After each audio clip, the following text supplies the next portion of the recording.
Students, computer aided design and manufacturing के अंतर्गत यह 5वां रिवीजन लेक्चर है।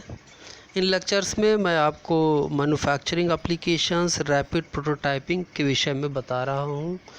यह आपका चैप्टर नंबर 6 था। इसको मैंने सबसे पहले स्टार्ट किया था। बहुत से स्टूडेंट्स क्लास नहीं कर पाए थे, क्लासेस की शुरुआत थी और कुछ स्टूडेंट्स प्रोजेक्ट में इन्वॉल्व थे, इसलिए ये सारे लेक्चर उन स्टूडेंट्स के लिए बहुत फ़ायदेमंद होंगे। आप लोग एक एक लेक्चर्स का नोट्स बना लें और उनको अच्छी प्रकार से तैयार कर लें। तो अभी तक मैंने आपको रैपिड प्रोटोटाइपिंग टेक्निक के विषय में बताया, उनके स्टेप्स के विषय में बताया था। रैपिड प्रोटोटाइपिंग टेक्निक का एप्लीकेशंस, उसके एडवांटेजेस, डिसएडवांटेजेस और मेजर आरपी टेक्निक्स या रैपिड प्रोटोटाइपिंग टेक्निक्स के अंतर्गत मैंने आपको 3D प्रिंटिंग प्रोसेस बताया, FDM, fuse deposition modelling, LOM, laminated object manufacturing तक का बताया था। 3D प्रिंटिंग प्रोसेस में जो पहला प्रोसेस था उसके अंतर्गत पाउडर मटेरियल का यूज़ किया जाता था और उसको एडहेसिव के द्वारा चिपकाकर प्रोडक्ट को तैयार किया जाता था। एडहेसिव को एक इंकजेट प्रिंटर हेड से लेयर्स पर डाला जाता था, जिससे वो लेयर चिपक जाती थी और उनके ऊपर विभिन्न लेयर तैयार होती थी और ऑब्जेक्ट बन जाता था। फ्यूज्ड डिपोजिशन मॉडलिंग के अंतर्गत हम प्लास्टिक के वायर्स या विभिन्न प्रकार के फ्यूजेबल वायर्स जो गर्मी पाने पर पिघल जाते हैं और ठंडे होने पर एक दूसरे पर चिपक जाते हैं, इस प्रकार के फ्यूजेबल वायर्स का प्रयोग करके ऑब्जेक्ट को बनाया गया था। इसमें एक नोज़ल का प्रयोग किया गया था जिसमें हीटर एलिमेंट लगे हुए थे और नोज़ल्स में 2 रोलर्स के द्वारा इन फ्यूजेबल वायर्स को फोर्सली भेजकर नोज़ल से पिघला हुआ मटेरियल लेयर्स के रूप में विभिन्न स्थानों पर गिरता था। जिन स्थानों पर खाली जगह थी वहाँ पर दूसरा सपोर्ट मटेरियल का यूज़ किया जाता था और इस प्रकार विभिन्न लेयर के द्वारा जॉब बनता था। आरपी टेक्निक में सभी जगह एक प्लेटफॉर्म को यूज़ किया गया है जिसके द्वारा Z डायरेक्शन दी जाती है। आरपी में कोई भी टेक्निक होगी सभी में प्लेटफॉर्म का यूज़ किया जाएगा और Z डायरेक्शन में गति अर्थात 3 डायमेंशन की जो Z डायरेक्शन की डायमेंशन है वो इस पर दी जाती थी।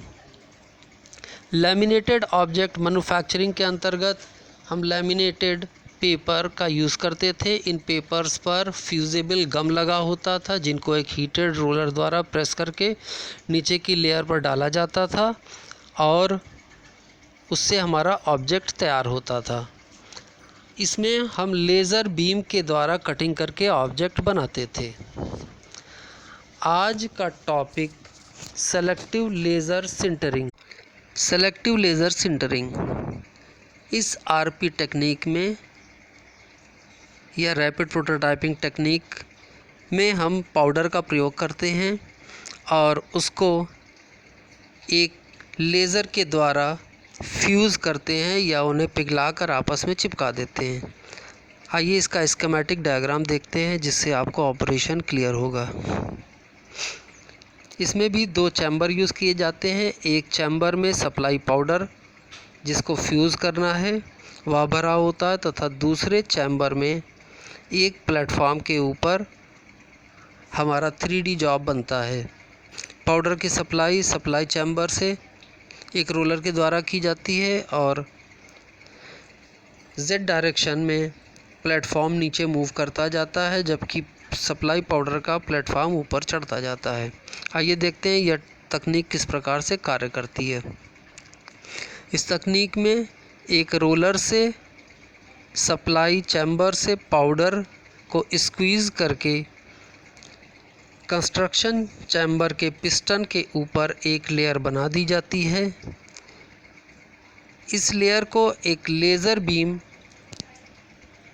जनरेटर के द्वारा हाई पावर लेज़र जनरेट की जाती है और लेज़र बीम के द्वारा इस पाउडर को विभिन्न स्थानों पर लेयर की डिटेल्स के अनुसार फ्यूज़ कर दिया जाता है।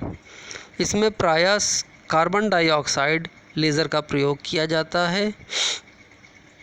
इसमें पार्ट को कंस्ट्रक्शन पिस्टन के प्लेटफॉर्म पर तैयार किया जाता है।